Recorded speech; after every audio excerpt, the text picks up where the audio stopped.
আমি চরমনায় পীর সাহেবের ইসলামী ছাত্র আন্দোলনের কুষ্টিয়ার সাবেক দায়িত্বশীল ছিলাম।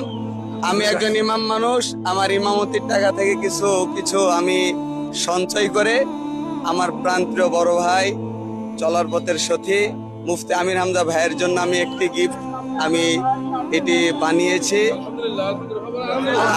এটা আসলে আমি একজন আলেম মানুষ, তেমন টাকা পয়সা আমার অর্থ করে নাই, তারপরে তার ভালোবাসা আমি এটা দিয়ে বুঝাইতে চেয়েছি যে আমির হামজা একা না, কুষ্টিয়া জেলার সকল মসজিদের ইমামেরা মুফতি আমির হামজার সঙ্গে আছে ইনশাআল্লাহ। আর আমি ইসলামী ছাত্র আন্দোলন চরমনায় পীর সাহেবের ইসলামী ছাত্র আন্দোলনের কুষ্টিয়ার সাবেক দায়িত্বশীল ছিলাম। আমির হামজা শুধু জামাত ইসলামের সম্পদ না, আমির হামজা দলমত নির্বিশেষে আপামর জনসাধারণ যত টুপিওয়ালা আছে সকল তৌহিদি জনতার হৃদয়ের স্পন্দন তোমার আমার কলিজা মুফতি আমির হামজা।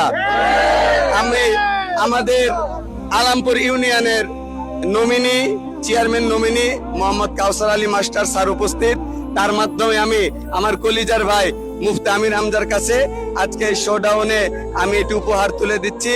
আপনারা দোয়া করবেন। মুফতি আমির হামজা ভাই ভয় নাই, রাজপথ ছাড়ি নাই, জীবনের রক্তবিন্দু যতদিন পর্যন্ত থাকবে মুফতি আমির হামজার সামনে পিছনে জান মাল রক্ত দিয়ে আমরা সকলেই থাকবো ইনশাআল্লাহ।